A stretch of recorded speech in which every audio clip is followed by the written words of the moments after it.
Oke guys, sebelum melanjutkan, jangan lupa like dan komen. Dan yang baru bergabung, jangan lupa subscribe dan aktifkan loncengnya.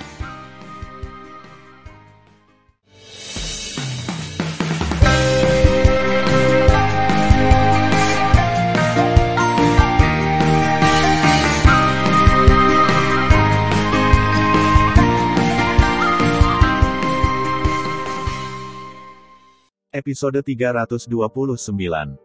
Long Ao Tian, dalam genangan darah, menatap Tan Yun dan menggelengkan kepalanya dengan keras. Dia khawatir Tan Yun akan membunuhnya untuk melindungi dirinya sendiri. Tan Yun memandang pria berjubah emas dan berkata sambil tersenyum, "Saya pikir ada pilihan ketiga." Yang ketiga, pria berjubah emas tampak murung. "Mari dengarkan." "Oke." Tan Yun tiba-tiba berteriak sebelum dia selesai berbicara. "Ying Ying, bunuh." Tan Yun bergegas ke wanita, melonjak dengan kekuatan spiritual, berubah menjadi bayangan ungu, tanpa pamrih ditinju, dengan kekosongan retak, meledakkan wanita rok putih. Kecepatannya bagus. Wanita dengan rok putih tampak seperti malaikat yang turun ke dunia, tetapi dengan senyum iblis, dia tiba-tiba keluar dari telapak tangan Qian Qianyu dan menghadap Tan Yun. Ledakan. Pada saat tinju dan telapak tangan saling memukul, kekuatan yang kuat tiba-tiba melonjak dari telapak tangan giok wanita rok putih. Om. Tiba-tiba, badai kekuatan spiritual meledak seperti nebula di antara kepalan tangan dan telapak tangan, menyebabkan aula VIP yang besar ditutupi dengan retakan jaring laba-laba. Boom. Di bawah gengsi yang membubung, aula VIP harta karun setinggi 300 meter meledak, dan pecahan langit mekar dari tengah gunung dengan suara melolong. Dalam kekosongan yang ditembakkan oleh pecahan, sosok ungu dibombardir ratusan kaki seperti bola meriam. Tan Yun terpesona oleh wanita rok putih. Wow! Dalam kehampaan, Tan Yun menghentikan sosoknya dalam tendangan voli, dengan ekspresi ngeri, dan lengan kanannya gemetar hebat, kulit telapak tangan kanannya retak, dan darah mengalir. Tan Yun melihat wanita itu. Dia tidak menyangka kekuatan wanita berbaju putih menjadi begitu kuat sehingga dia tidak hanya tidak terluka, tetapi juga menolak dirinya sendiri di bawah pukulan yang dapat menghancurkan senjata subdaulat. Om. Tanpa gemetar, wanita rok putih itu keluar dari aula yang hancur. Melihat Tan Yun, dia mengangkat alisnya, matanya mengungkapkan ekspresi yang luar biasa. "Kamu memiliki 4 tingkat alam jiwa ilahi, kamu dapat menahan pukulanku." Kemudian, niat membunuh yang dingin keluar dari mata indah wanita rok putih. "Kalau begitu, kamu mati kali ini." Memanggil. Wanita dengan rok putih itu tiba-tiba menghilang dari pandangan Tan Yun. Saat berikutnya, dia muncul di depan Tan Yun tanpa melihat gerakan apapun. Tiba-tiba, cahaya pedang 9S dan salju yang menipu, mengandung ide yang tidak dapat diganggu-gugat, seperti teratai peri yang mekar ayo, potong ke arah Tan Yun dengan kekosongan yang retak. Langkah Dewa Hongmeng. Tan Yun mengelak dan mundur, menghindari 8 pedang, dan setelah terkena 9 pedang pertama di lengan kanannya, dia meninggalkan luka tulang. Dalam sekejap mata, Tan Yun muncul 4.000 kaki jauhnya di kehampaan, memandangi wanita berbaju putih dari kejauhan, matanya tertuju pada pedang terbang putih di tangannya. Tan Yun dapat dengan jelas melihat bahwa ada 6 galaksi bersinar yang diukir pada pedang terbang, dan di galaksi terdalam ke-6, Kaisar Abadi Putih seukuran saku muncul dari waktu ke waktu. Pedang ini adalah senjata abadi dari Kaisar 6 Surga. Bagaimana pedang Kaisar 6 Surga bisa berada di tangan wanita ini? Siapa wanita ini? Tan Yun diam-diam berpikir, kebencian yang tidak dapat disembunyikan menyembur dari mata bintangnya, karena Kaisar Abadi 6 Surga adalah bawahan dari Si Yuan Supreme dan musuhnya sendiri. Pada saat ini, cahaya pedang berkedip di langit puluhan mil jauhnya, dan kehampaan hancur, tetapi itu adalah Tuo Bai Ying dan pria berjubah emas yang bertarung dalam pertempuran yang menentukan dengan pedang. Ya, itu menarik, belum mati. Wanita dengan rok putih berdiri di udara dan menatap Tan Yun dengan main-main, seolah memainkan mangsanya. "Ah, tidak, Tuan Muda Istana, selamatkan aku." Tiba-tiba, suara tragis menembus langit, dan wanita berbaju putih itu tiba-tiba melihat ke belakang dan melihat pemandangan yang luar biasa. Tapi saat pria berjubah emas menebas kepala Tuo Bai Ying, mayat tanpa kepala Ying mengayunkan 3 pedang satu demi satu. Sebuah pedang memotong lengan kanan pria berjubah emas. Sebuah pedang menerbangkan lengan kiri pria berjubah emas. Pedang lain dengan semburan darah memotong kaki pria berjubah emas. Pada saat ini, kepala Tuoba Yingying yang dipenggal tiba-tiba naik ke langit, terhubung ke tubuh tanpa kepala, dan menjadi sebaik biasanya. Tuoba Yingying mengayunkan pedangnya satu demi satu, dan dalam sekejap, dua berkas cahaya pedang dengan darah yang memancar menembus dada pria berjubah emas itu, dan pedang itu jatuh di gunung. Latihan macam apa ini? Wanita berbaju putih itu terkejut. Membunuh. Tan Yun menghilang dari jarak 4.000 kaki di kehampaan dan langsung muncul di atasnya. Dengan lambaian tangan kirinya, nyala es Hongmeng setinggi 30 meter menyelimutinya ke arahnya. Pada saat yang sama, di telapak tangan kanan Tan Yun, nyala api Hongmeng mengikuti. Wow! Pada saat ini, Tuoba Yingying melakukan tendangan voli di belakang wanita dengan rok putih, dan lusinan cahaya pedang menelannya saat dia mengayunkan pergelangan tangannya. Tuoba Yingying melukai pria berjubah emas dan membuat wanita berbaju putih itu marah. Dia hanya ingin membunuh Tan Yun dan Tuoba Yingying secepat mungkin. Beri aku, kalian berdua untuk mati. Wanita dengan rok putih berkata dengan tajam, Flaming Suanying, bunuh mereka untukku. Begitu suara itu jatuh, sekelompok api abu-abu keluar dari tas binatang di pinggangnya dan tiba-tiba berubah menjadi elang misterius yang tingginya 200 kaki. Elang hitam yang menyala dengan api abu-abu, dan sayapnya terbentang menutupi langit dan matahari. Dengan sayap kirinya membawa kekosongan yang runtuh, setelah menerbangkan api Hongmeng dan api es Hongmeng, ia mengambil kesempatan untuk menamparkan Tan Yun dengan keras. Pada saat yang sama, sayap kanan menarik Tuoba Yingying yang tidak bisa mengelak. Retakan. Lengan kanan Tuoba Yingying patah dan tubuhnya tertembak seperti bola meriam. Elang hitam berkobar dewasa peringkat 5. Tan Yun meraung, kera tua, bunuh dia. Itu tuannya. Kera iblis-iblis melompat keluar dari tas binatang roh dan tiba-tiba berubah menjadi ketinggian 500 kaki. Dia berdiri di depan Tan Yun, mengambil tongkat raksasa, dan menembakkan sayap elang oleh kera iblis. Apa? Elang misterius api mengucapkan kata-kata dan membuat teriakan seorang wanita. Tiba-tiba, rambut lain-lain jatuh, akar sayap kiri retak, dan darah mengalir keluar dalam kehampaan. Tuan, bawahan bukanlah lawan dari kera roh ini, bawahan akan membawamu pergi. Suara wanita yang cemas datang ke elang hitam api. Wanita dengan rok putih melihat ke bawah, dan pria berjubah emas yang kehilangan anggota tubuhnya di tengah gunung. Dia menelan pria berjubah emas dengan cahaya pedang yang panjangnya 300 meter dan berisi suasana suci. Jelas ingin membunuh sebelum pergi. Segera, wanita dengan rok putih meluncur di belakang elang hitam yang menyala-nyala seperti kilat, dan tiba-tiba, elang hitam yang menyala-nyala itu meledak ke langit seperti sekelompok gedung pencakar langit. Tuan, aku akan mengejarnya. Memegang tongkat raksasa, kera iblis pembunuh surga berubah menjadi seberkas cahaya ungu hitam yang menembus kehampaan, dan mengikuti. Yingying tetap hidup, teriak Tan Yun. Tidak perlu baginya untuk mengingatkan, Tuoba Yingying, yang ditembak terbang oleh elang hitam api sebelumnya, pada saat ini, melakukan tendangan voli, memegang pria berjubah emas di tengah gunung dengan tangan kanannya, dan menghindari cahaya pedang dengan berbahaya. Dan berbahaya. Ledakan. Boom. Tanah mengguncang pegunungan dan puing-puing retak, cahaya pedang memotong sisi gunung, meninggalkan jurang sedalam 100 meter. Tuoba Yingying membawa pria berjubah emas dengan wajah pucat, dan terbang 3 kaki di depan jurang.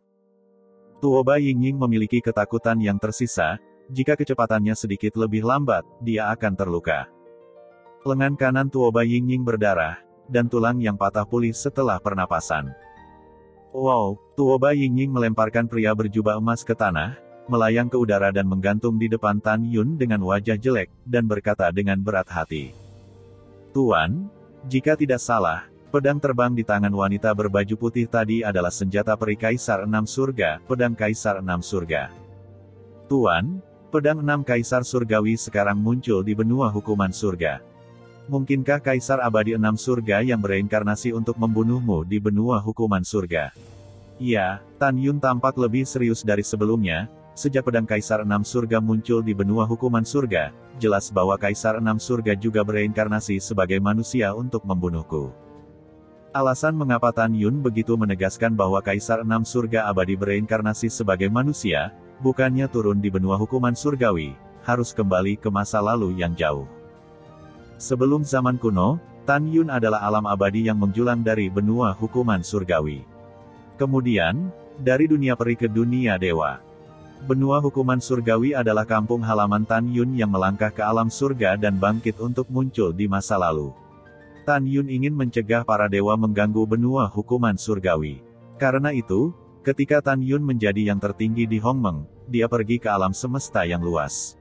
Di api penyucian galaksi di alam fana benua hukuman surgawi, hukum surga melarang dewa dan makhluk abadi yang datang. Di bawah hukum dewa terlarang dan surga abadi, apakah itu abadi di alam abadi 9 hari atau 9 kaisar abadi agung di atas? Jika Anda ingin turun ke benua hukuman surgawi melalui api penyucian galaksi, itu pasti akan dimusnahkan. Jika seorang abadi ingin turun di benua hukuman surgawi, dia hanya bisa memasuki siklus reinkarnasi, bereinkarnasi di benua hukuman surgawi, dan bereinkarnasi sebagai manusia. Oleh karena itu, Tan Yun memutuskan bahwa sejak pedang Kaisar 6 Surga muncul di benua hukuman surga, itu berarti Kaisar 6 Surga telah bereinkarnasi. Apakah itu pertempuran para dewa di zaman kuno, atau pertempuran para dewa di zaman kuno dan kuno? Justru karena Tan Yun biasa menetapkan aturan untuk melarang dewa dan memadamkan makhluk abadi, jadi tidak ada makhluk abadi yang berani lewat melalui api penyucian galaksi dan turun ke benua hukuman surgawi. Pada saat itu, apakah itu dewa musuh yang berusaha menghancurkan benua hukuman surgawi, atau raksasa liar, klan naga emas, dan naga iblis yang turun dari alam dewa Hongmeng ke benua hukuman surgawi? Mereka semua dalam proses melewati api penyucian galaksi dan turun ke benua hukuman surgawi. Di bawah hukum pelarangan dewa dan pemusnahan makhluk abadi, dia dipenjarakan dengan kekuatan suci, dan pada akhirnya dia hanya bisa mengerahkan 1/10.000 kekuatannya di tanah hukuman. Inilah alasan sebenarnya mengapa benua hukuman surgawi tidak dihancurkan dalam 3 pertempuran para dewa. Jika bukan karena kekuatan ilahi para dewa yang dipenjarakan oleh hukum surga, jika tidak, dewa raksasa manapun dapat dengan mudah membuat benua hukuman surga menghilang di alam semesta yang luas. Tuoba Yingying mengerutkan kening, "Tuan, jika Anda telah menetapkan hukum dewa dan keabadian terlarang di api penyucian galaksi yang mengarah ke benua hukuman surgawi, jika tidak, Chaos Supreme dan Si Yuan Supreme telah mengirim dewa dan dewa abadi untuk membunuh Anda." Selanjutnya, kedua makhluk tertinggi sama-sama memahami teknik ilahi dari pengurangan besar surga, dan mereka harus menyimpulkan bahwa kamu adalah kehidupan terakhir, dan bawahan merasa bahwa mereka pasti tidak hanya akan mengirim 6 surgawi kaisar abadi untuk membunuhmu. Tan Yun mengangguk dan menghela nafas, "Apa yang kamu katakan itu benar, tapi aku khawatir situasi kita akan berbahaya di masa depan. Kemampuan kita untuk melompat dan menantang tidak apa-apa untuk berurusan dengan beberapa pembudidaya di benua hukuman surgawi. Tetapi jika kita menghadapi reinkarnasi abadi yang terlalu jauh lebih tinggi dari wilayah kita, konsekuensi kita akan menjadi bencana. Juga, sekarang Huang Fu Shengzong memiliki masalah internal dan eksternal, dan semua kekuatan utama di benua hukuman surgawi ingin mengganggu ngarai meteorit Huang Fu Shengzong. Ditambah dengan reinkarnasi abadi, situasi kita di masa depan akan seperti berjalan di atas es tipis.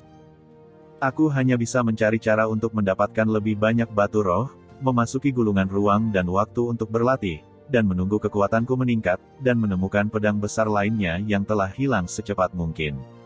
Hanya dengan cara ini, aku tidak takut pada siapapun di benua hukuman surgawi." Setelah menghela nafas, Tan Yun mengepalkan tinjunya, mencicit, dan berkata dengan tegas, "Tapi tidak peduli apa, kehidupan terakhirku pasti akan membalas dendam. Ambil kembali semua milikku." Tuoba Yingying membungkuk dan berkata, "Tuan, bawahan Anda percaya bahwa suatu hari, Anda akan membawa bawahan Anda untuk bertarung melawan surga dengan kera iblis, naga emas, dan singa. Bawahan menantikan hari itu segera." "Ya." Tan Yun mengangguk, lalu menatap pemuda menggigil berjubah emas di tanah. Pria muda berjubah emas itu benar-benar mendengar dialog antara Tan Yun dan Tuoba Yingying, dan dia sangat ketakutan saat ini. Meskipun dia tidak tahu apa itu Si Yuan Supreme dan Chaos Supreme, dia mungkin mendengar dari kata-kata Tan Yun bahwa Tan Yun bereinkarnasi dengan kekuatan besar, dan beberapa makhluk abadi juga bereinkarnasi di benua hukuman surga untuk membunuhnya.